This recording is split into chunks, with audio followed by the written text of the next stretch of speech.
Engineering की तारीख में देखा जाए तो हम इंसानों ने चांद पर कदम रखा है, दुनिया की सबसे ऊंची इमारत तामीर की है, समंदर के नीचे टनल बनाकर 2 कॉन्टिनेंट्स को आपस में जोड़ दिया। लेकिन जब बात आए इजिप्ट के अजीम और शान पिरामिड्स की, तो यहाँ पर आकर दुनिया भर के इंजीनियर्स के पसीने छूट जाते हैं। वो राज जो 4500 सालों से दुनिया की हर टेक्नोलॉजी को चैलेंज कर रहा है। अक्सर लोग सोचते हैं कि इंसान इतनी तरक्की कर चुका है, क्या वो दोबारा से सिर्फ एक पिरामिड खड़ा कर सकता है? शायद सुनने में ये आसान लगे, लेकिन हकीकत इससे ज़्यादा खौफनाक और महंगी है। ऐसा बेशक प्रैक्टिकल में ना हो, लेकिन आज हम कुछ ठोस कैलकुलेशन करके ये पता लगाने की कोशिश करेंगे कि 2026 में अगर पिरामिड दोबारा बनाया जाए तो हमें किन किन मुश्किलात का सामना करना पड़ेगा और इस पूरे प्रोजेक्ट में क्या कॉस्ट आएगी।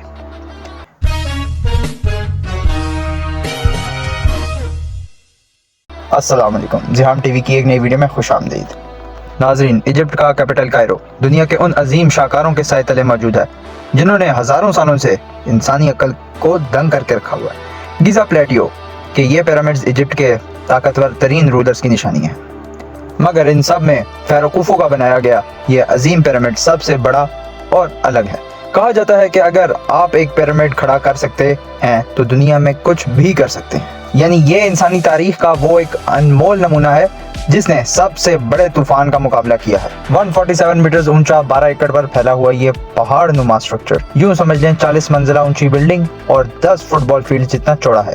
200 हिस्सों में बिछाया गया ये पत्थरों का ढेर 60 लाख टन वजनी है और एक पत्थर का ब्लॉक रेंज रोवर के साइज जितना बड़ा है।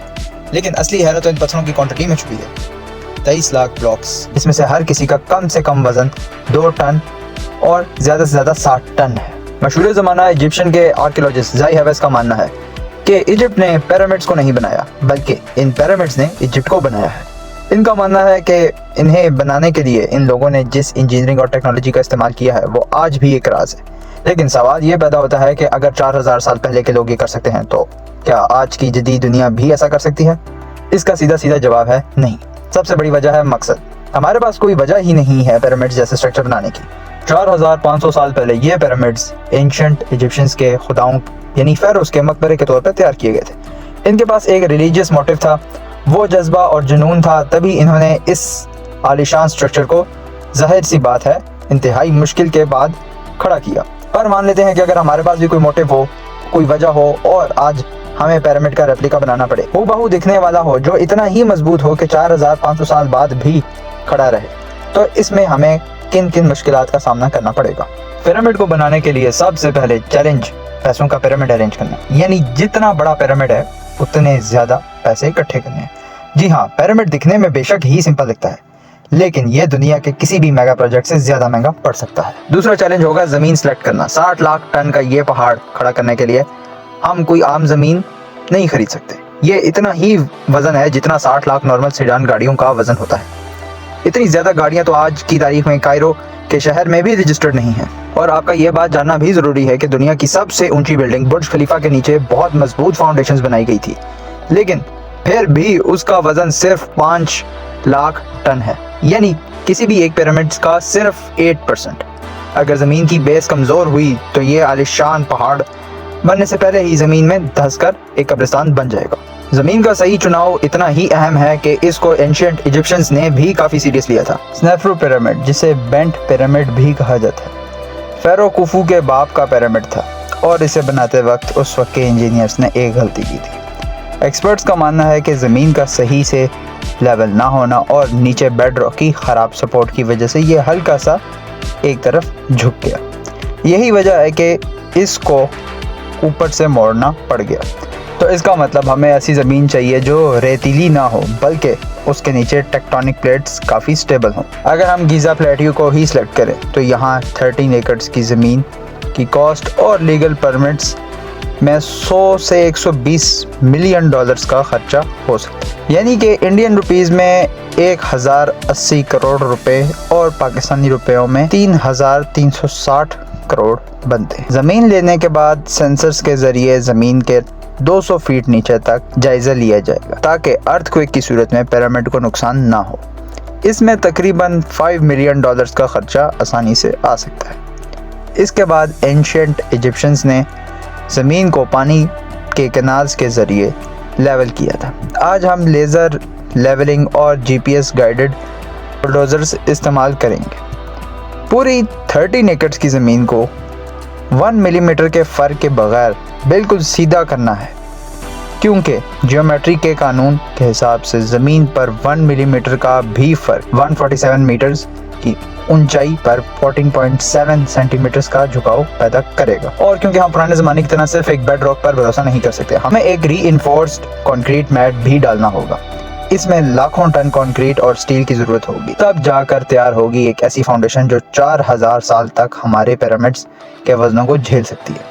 अगर 4 मीटर मोटी कंक्रीट की फाउंडेशंस डाली जाएं, तो इसमें 5 लाख टन कंक्रीट इस्तेमाल होगा। जितना कंक्रीट यहाँ सिर्फ फाउंडेशन में इस्तेमाल हो रहा है, उतना तो पूरे मेगा प्रोजेक्ट में इस्तेमाल होता है, यानी 10 से 15 लाख सीमेंट की बोरियां और कई सौ कंक्रीट मिक्सचर ट्रक्स और हजारों लोगों का मैन पावर।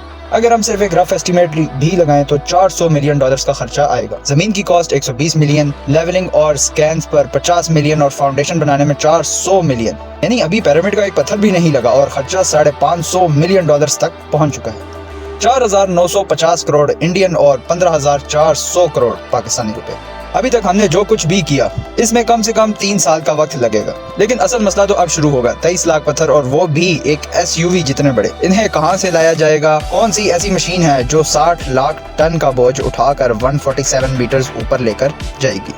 जमीन तैयार है, बुनियाद भर चुकी है, लेकिन अब हमारे सामने वही सवाल है जिसका जवाब बड़े से बड़े इंजीनियर्स के पास भी नहीं है कि 23 लाख पत्थरों के ब्लॉक्स को रेक्टेंगल शेप में कैसे काटा जाए। आज के दौर में एक फैक्ट्री ठीक ऐसे ही पत्थर काट कर सप्लाई करना शुरू करे तो ज़्यादा से ज़्यादा वो दिन में 100 बड़े पत्थर काट कर दे सकती है। अगर इस स्पीड से ये काम हुआ तो 23 लाख कटे हुए पत्थर अरेंज करने में लगभग 63 ईयर्स का वक्त गुजर जाएगा। और अगर हमें ये काम सिर्फ 5 साल में करना हो तो आज के दौर की डायमंड वायर सॉ जैसी 250 मशीनें एक साथ चलानी पड़ेंगी, वो भी दुनिया के मुख्तलिफ हिस्सों में नहीं, बल्कि सीधा पत्थर की कान में कि काम शुरू करना पड़ेगा। ऐसे एक दिन में 1260 ब्लॉक्स की सप्लाई मिल सकेगी। ये एक मशीन $2 लाख की है, तो कैलकुलेशन के हिसाब से हमें सिर्फ कटिंग इंफ्रास्ट्रक्चर पर $50 मिलियन का खर्चा करना होगा, तब जाकर हम 5 साल में इतने पत्थर काट सकते हैं। वरना 63 ईयर्स तो क्या, सदियां भी बीत सकती हैं इसको बनाने में। उस दौर में इन पत्थरों को एक छेनी और हथौड़े से काटने में कितना वक्त और मैन पावर लगा होगा, इसका अंदाज़ा आप आसानी से लगा सकते हैं। पिरामिड को बनाने में सिर्फ लाइमस्टोन ही नहीं, बल्कि अंदर के रिंग्स चैम्बर को बनाने में ग्रेनाइट भी इस्तेमाल हुआ, और ये दोनों किस्म के पत्थर आज की तारीख में काफ़ी कॉस्टली हैं। हाइड्रेटेड लाइमस्टोन $120 पर टन, जबकि ग्रेनाइट का रेट $270 फी टन है। तो इस हिसाब से पत्थरों की टोटल कॉस्ट $1.1 बिलियन के आसपास बनती है। याद रखिए कि अर्ली 2000 में पूरे बुर्ज खलीफा को बनाने में $1.5 बिलियन लगे थे। कटिंग इंफ्रास्ट्रक्चर पर 50 मिलियन और पत्थरों की कॉस्ट $1.1 बिलियन। इन मशीनों को चलाने के लिए 5 सालों में जितनी इलेक्ट्रिसिटी इस्तेमाल होगी, उसके बारे में भी कुछ हैरत अंगेज फिगर्स सुन लें। डायमंड वायर सॉ कोई आम घर का एसी नहीं, ये भारी भरकम मशीन्स हैं। इतने बड़े ब्लॉक्स का सीना चाक करने की ताकत रखती हैं। एक modern industrial diamond wire saw 80 kilowatt तक बिजली इस्तेमाल करती है, यानी 250 मशीनों के लिए 20,000 किलोवाट या फिर 20 मेगावाट्स, वो भी सिर्फ 1 घंटे में। 5 सालों में इस्तेमाल होने वाली बिजली करीब इतनी ही बनती है जितने पूरे इटली की एक दिन की खपत है। अब बात करें इलेक्ट्रिसिटी और ट्रांसपोर्ट के खर्चे की। इस इलेक्ट्रिसिटी का खर्चा ही तकरीबन $15 मिलियन आएगा। अब अगला बड़ा चैलेंज है इन पत्थरों को पत्थर की कान से निकालकर गीज़ा प्लेट्यू तक शिफ्ट करना। 23 लाख ब्लॉक्स को ट्रांसपोर्ट करने के लिए हमें सैकड़ों बड़े ट्रक्स वगैरह चाहिए होंगे।